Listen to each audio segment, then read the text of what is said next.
Hello, I'm Kevin Hayward from KSH Safety Services. Can you guess what my middle name is? Safety is my middle name, and that's the name of my podcast. KSH, KSH, KSH, KSH. Safety is his middle name. I'd like to introduce you to Amy Gault from Splat Training, who's going to be my guest today. Hello, Amy. Hi, Kevin. How are you doing? I'm very well. How are you? Good, thank you. Good. Can you tell me a bit about yourself? Yeah, sure. So I'm with Splat Training. I'm the founder and director of Splat Training, and as you said, I've been doing it for 11 years. So fairly well know my subject by now. We deliver first aid training.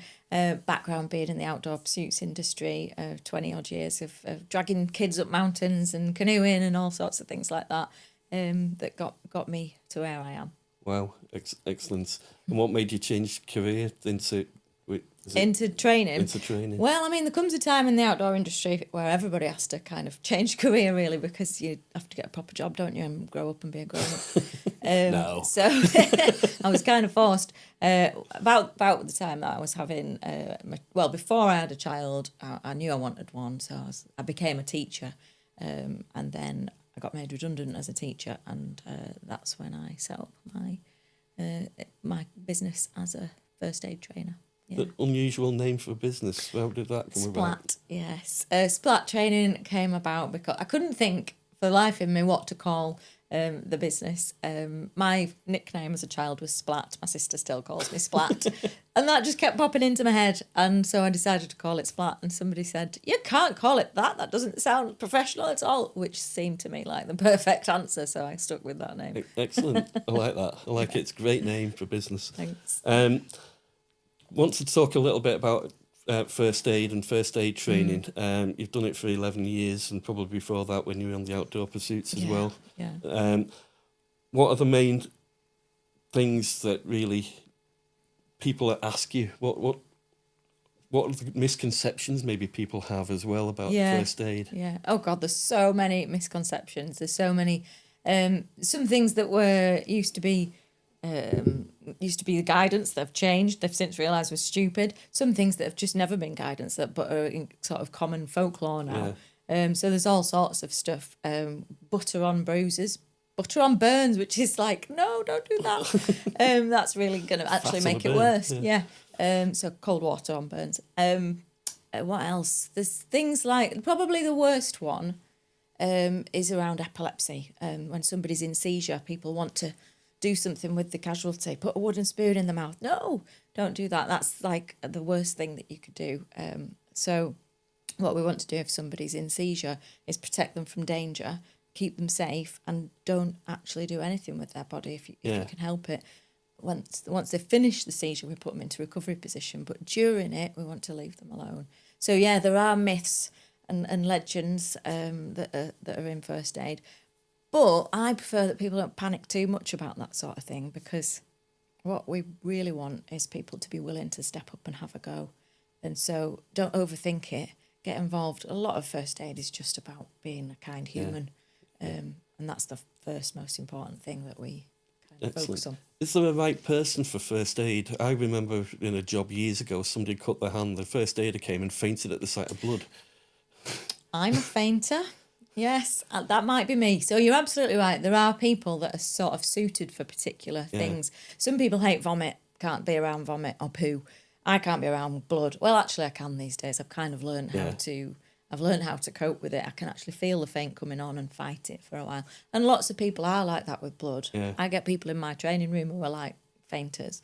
But you still might be the first person on the scene, so you might want to actually be prepared to do that. So yes, there are sort of ideal people that can suit every particular first aid job, but then sometimes you're the only one there, so you've got to deal with it.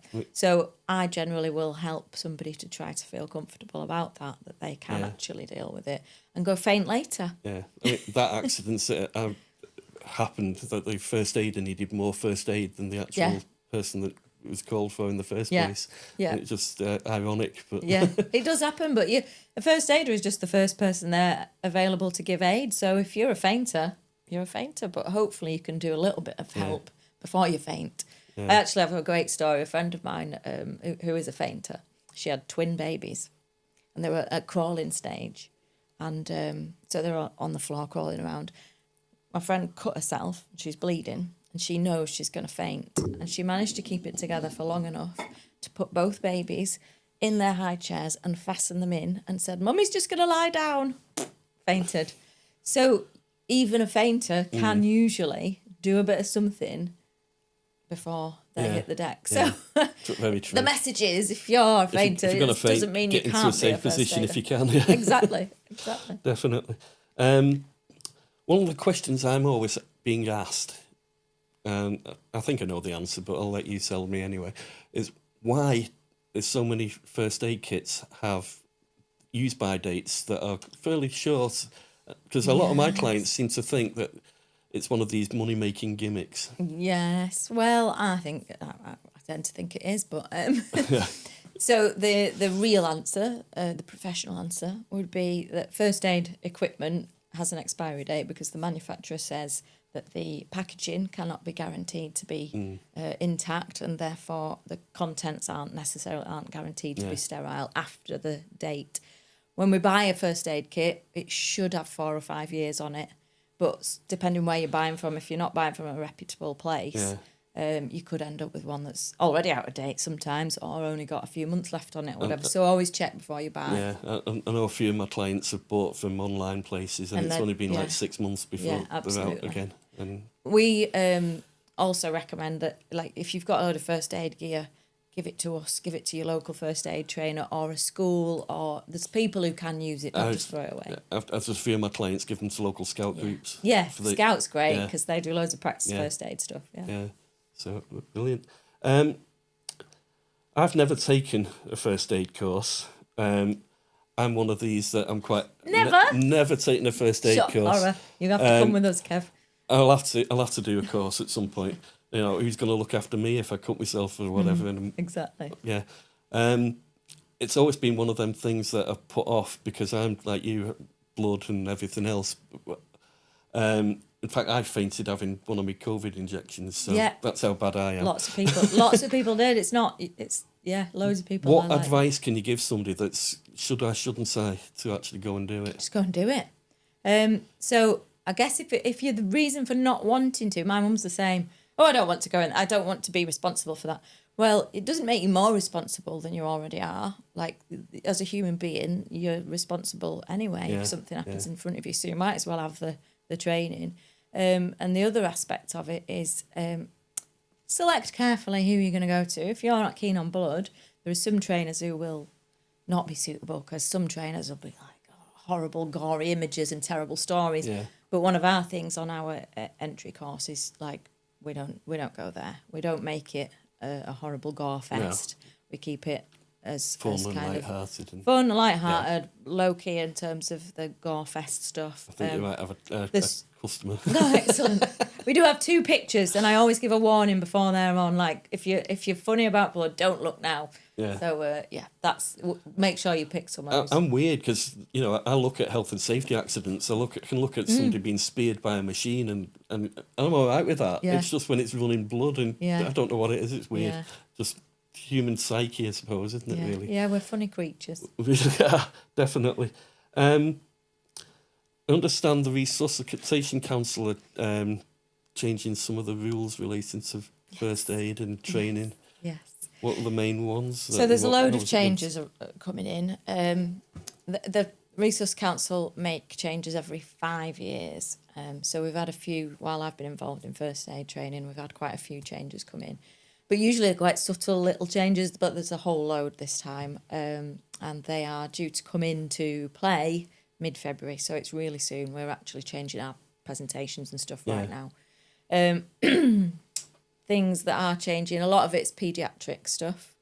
The way we do compressions for babies is changing from 2 fingers to hands around the body and 2 thumbs, so 1 thumb on top of the other, pressing with 2 thumbs. And if you're doing a paediatric training course, it's changing to 15 compressions where it was 30 compressions. Excuse me. But if you're doing an adult training course and discussing paediatrics, we're still going to teach 30. It's very confusing. Those changes will be kind of rolled out from February onwards, and we'll be sending out like newsletters and stuff with all those changes in for our customers that perhaps have recently trained, and they've got 3 years till their next training. So it's a really good time now to get your refreshers and annual updates done, because things are changing, and we'll make sure that those updates are included. Wow. Trying to think what else has changed off the top of my head. The pad placements for defibrillator pads is changed slightly. So that the side one used to be much further down, and it's coming up higher under the armpit. Does that mean defibs have to be reprogrammed or anything? No. I think the only thing that will have to change to the defib is the pads themselves, because on the pad there's a diagram of where it goes, and on some of the models it will appear to be lower than it should be. So if you own a defib, it's probably time to look at getting your pads changed so you've got the up-to-date pads. Right. Yeah. Wow. I know. I think it was last summer or the summer before. If you saw a defib anywhere, you posted it on social media. Oh, we're still doing that, and we would like you to as well. So anybody if you're walking past a defib with Meg, she stops, grabs you, puts you next to the defib, and makes you do a photo. One thing whenever I get a new client is I try and promote getting a defib on site, and I've had 7 so far. Oh, brilliant! So, well done. I'm still pushing it. It's such a. I mean, they're not that much money. Like about £1,000 or so. And you can hire them from some places as well now. Yeah, rent them for £1 a day, can't you? So, and then they come and do the maintenance usually on that deal, which is a brilliant deal. Absolutely fantastic. Yeah, definitely. So well worth it. Yeah. With the cold weather, do you have to move them if they're in the cold area? The defib? Yeah.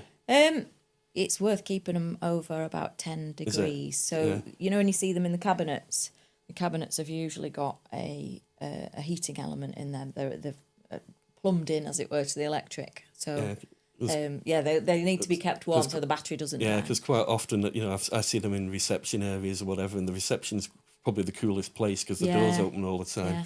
Yeah, absolutely. Worth keeping them. Yeah. Keeping them warm. Fair enough. I saw on social media a few days ago a hotel manager on New Year's Eve had to do CPR on somebody who collapsed in reception, and unfortunately they died. And they do that. He's actually promoting to get a defib in every single one of the hotel chain that it was. Did he have a defib? He didn't have a defib. And he's been praised to the hilt on social media, but he was so down because of this guy had died as a result, and he felt as if it was his fault. Yeah. I meet so many people who feel like it's their fault when somebody dies in CPR situations. It's not their fault. No, they've had a go. They've had a go. The stats are so low anyway on CPR survival.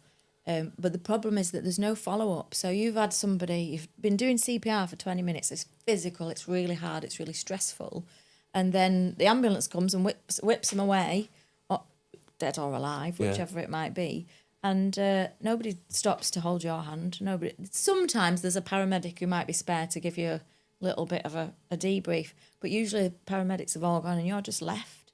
So we always recommend that. Well, when I did it, I did CPR for real at one point, and I phoned everybody. I just phoned everybody I could think of and told the whole story again and again and again, and each retelling makes it feel a little bit more comfortable. Yeah. But it's not comfortable. It's not a nice thing to be involved in. But it's a wonderful thing to be able to do something about. We always recommend that people speak to as many people as they can, but if they want to, they can call us. And we're not counsellors, but we absolutely can talk you through it. I've done it before, so I know what it's like. Or get a counsellor, or speak to the Samaritans. You can just text the Samaritans and they'll text you back. So look after yourself, because it's a really, really raw. I replied to this guy and more or less the same thing, and he's not replied back, but I think he had 10,000 or so replies anyway, after that. But I thought brave of him to actually mention it on LinkedIn at the time. Yeah, it's a really important message. Definitely. I've seen this at football matches and so on. Somebody's needing first aid or whatever, and everybody crowds around. With the cameras With out. the cameras out, yeah. Is there anything you can actually do to prevent that sort of in the incident itself, Yeah. I think if you're a bystander, take it upon yourself to move people on. Yeah, and agree. Yeah, just like stand back, everybody, out the way. Just take it on yourself to be crowd control. Yeah. Because it's rude and not helpful, and it means often that the safety services can't get in there and Exactly. all sorts. Yeah. So I would absolutely. And I take do it like the on way they're myself. now stopping football matches and things like that while the incident's on, you know, and delaying things that never used to happen. But- Play on while somebody's on the sidelines. It's frightening. What piece of outdated advice do you still see that people are giving? Okay, as we mentioned before, it's probably is around sort of mad things like butter on burns, really not helpful. Butter on bruises, why? Toothpaste on stuff, all sorts of bizarre and things. But the biggest one I'll say again is about the epilepsy stuff, because that's probably the only one I think that really matters, because everything else isn't going to do a great deal of harm, but you can actually do harm to somebody by trying to move them during a seizure. Especially if you've never seen a seizure before. Yeah, it's scary. They are scary. My granddad used to have seizures regularly, and we knew what to do and everything. You know, keep him safe and let him go through it, really. And then, Absolutely. Stand back and let them, as long as they're safe. Let them. He had one in an seizure. A&E, and we were telling him to just leave him be, and he's trying to take over these nurses and doctors and whatever in the A&E waiting room. Not even in an A&E, they weren't doing it right. That's worrying, isn't it? It was quite frightening at the time, to be honest. But yeah, it's I know some of the rules changed over COVID, like mouth to mouth and so on. Is that still the case? That No, it's all gone back to pre-COVID now. So during COVID, there was a whole bit where mouth to mouth, putting your mouth to somebody else to do rescue breaths would carry enough risk of spreading the disease that they decided it wasn't worth doing, unless it was somebody you were already in a bubble with. So if it was your nearest and dearest, it's still absolutely advised to do breaths. But you can do that again now. Coming out of COVID, I think it was probably, I don't know, about a year after it all lifted, they were like, okay, go back to normal. It's a funny one, though, because there's still lots of confusion around that, because the layperson, the non-trained person, is not supposed to do breath. It's only supposed to be if you are trained, because the training has an element of discussion about the risk carried, putting your mouth to somebody else's. Again, if it's nearest and dearest, you're going to do it. But if it's someone you've just dragged from a skip out the back of a nightclub in Leeds, you're probably not going to want to put your mouth to their Having mouth. worked in Leeds, I understand that. It's nothing against Leeds. Nothing against Leeds at all. No, it's a lovely city. I worked there for 5 years. So just going back to defibs for a minute. There's been a lot in the press lately about men not wanting to use a defib on women because obviously because they've got boobs. Oh no!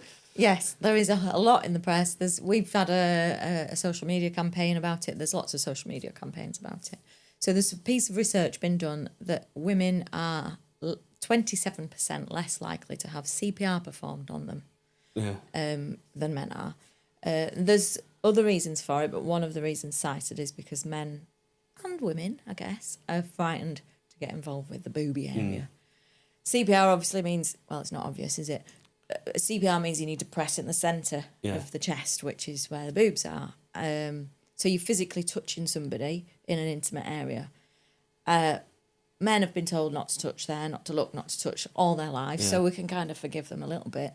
We've also got this threat of litigation that people are worried about now. It's really, really hard to sue a first aider. There are no cases. We're not in America. Not in America, no. There are no cases in Britain of a first aider being successfully sued, so that's really, really important that we get that point home. When we ran our social media campaign about, it was called Tits Out Save Lives, we did get tweeted by Caitlin Moran. If you know Caitlin Moran, she's rather wonderful. She did tweet us. So it was about to properly do CPR and use a defib, you need to expose the chest area. So you've got a bare chest, you've got the pads in the correct place, and you're pressing on the chest for 2 minutes in between each shock.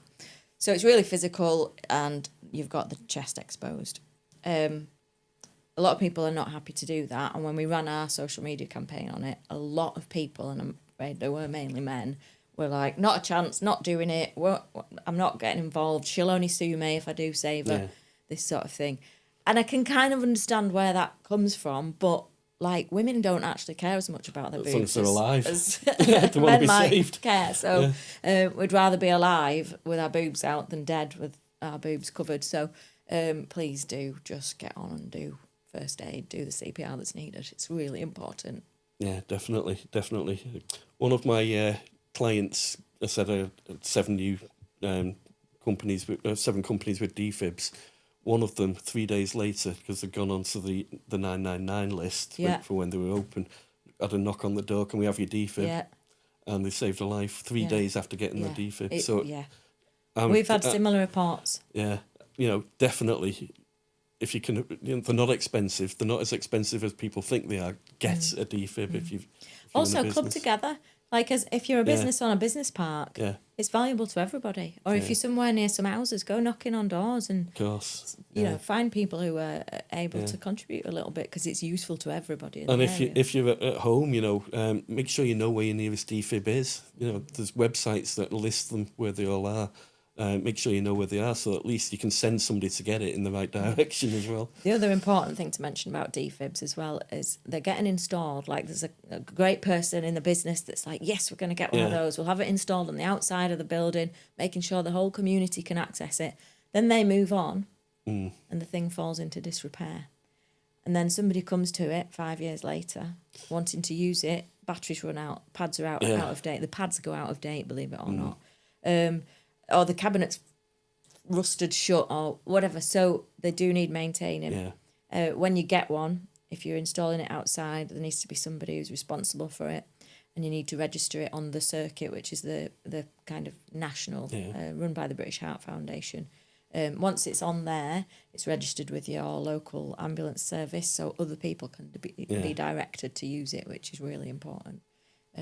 But yeah, making sure that it gets maintained. If you're walking past a defib, have a little look through the window.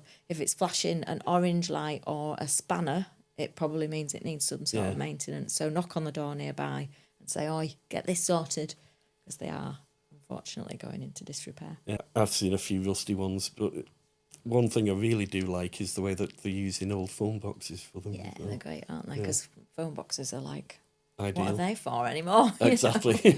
Some kids don't even know what they are, do they? No, or how to use one. Don't even know what a coin is to put it in. Exactly. Yeah. What sorts of things have you seen in a first aid kit that shouldn't be? Someone's butties. It's probably one of the best ones. Wow. So I'm teaching on site in a factory, and one of the things I'll often do is go, "Where's the nearest first aid kit?" And they're like, this one was like, "Oh, there's one in the kitchen next door. Go and get it then. Let's have a laugh." See what's Goes in and it. gets the first aid kit, and it was a bit sheepish about it. They opened it up, and there's somebody's butties and a can of Coke in there. What's that doing in there? There's no first aid equipment. It was a business that probably weren't mega. They could have done with your services. They weren't mega into health and safety, and they did a lot of pranking each other. So you couldn't safely leave your sandwiches just in the fridge because you'd get iron filings in them or something. So this guy had hidden his sandwiches in the first aid kit. Absolutely useless in an emergency because you shouldn't give anybody food and drink during an emergency in most situations. No, exactly. Or paracetamol or anything like that as well. Yeah, that's another thing that people often will put all sorts of medication. I see that quite a lot. And they're not supposed to be because the whole idea, it's green for go, it means yes, anyone can use it. Yeah. But that doesn't mean anyone can have the medication that's in there that's prescribed to somebody. First aid isn't prescribing or... Yeah, so we need to make sure that it's like non-medical equipment in there. I mean, I go to some really dirty places, some really clean places, and some of the first aid kits in dirty places, I wouldn't want anything to be used on me from them. Do you ever find, like, when you walk into a new potential client or customer or something, you kind of know how seriously they take health and safety just by the state of the building? And you're like... You just know straight away, don't you? How dusty the fire extinguishers are and the state of the first aid kit are the 2 prompts, and you know what you're up against. Really. Yeah, absolutely. Yeah, I always think the same. So, I was once working delivering training to an organisation on their site, and this is terrible. We shouldn't tell stories about our customers, but anyway, we're not naming them. we were talking about the contents of your first aid kit, and what should and shouldn't be in there. And I was saying plasters. What about plasters? And the manager went, "I've stopped putting plasters in ours because everybody just kept using them." Is that not the purpose? That's what they're there for. Can we A, work out what's going wrong and why everyone's using them, and B, just put more in? Exactly. Yeah, definitely. Yeah, but I was very gentle with it. It is plasters that do tend to go walkies though as well. Yeah. And usually all you've got left in the first aid kit, if it's not someone's butties, is a triangular bandage. Yeah. And that was dated 1979. Oh, I've seen that. Which courses do you recommend? When do you recommend the full first aid course, and when do you recommend the emergency course? So an interesting question. I would always, in an ideal world, recommend the full 3-day first aid course, which is, we deliver it as 1 day online, so you're doing this in your own time, sets little questions and videos and whatnot, and you do that in your own time, and then 2 days in the classroom. That way you're absolutely covered for everything. As we know, you'll know this, that one of the biggest risk factors in workplace is slips, trips and falls. Yeah. And what do you get from slips, trips and falls? You get broken bones and twisted ankles and that sort of thing. That is only covered in the 3-day course. So everybody should do that. However, that's 3 days out of work. 3 days out of work. And it costs money to pay for the course. Agreed. So nobody wants to. Yeah. Well, some people do want to do that. I do have a lot of customers who do that one, even though their sort of risk assessment doesn't require it. Because it's a good course. But if it's too much of an ask financially, some businesses can get away with doing the 1 day, which covers all your worst case scenarios, and then some of the kind of everyday first aid, bumps and bruises and burns and things like that.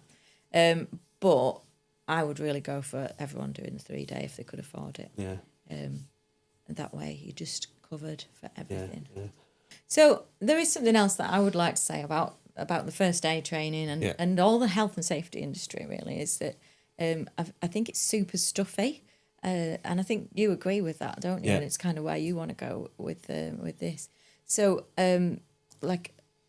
you don't have to be stuffy to be professional, to get things right in health and safety, and we're really keen with the way we do everything that people can have fun while they're doing it as well.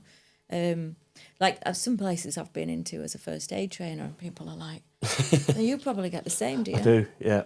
The first thing I got rid of when I first qualified, I'm never having a clipboard. What? A health and safety person refuses to have a clipboard.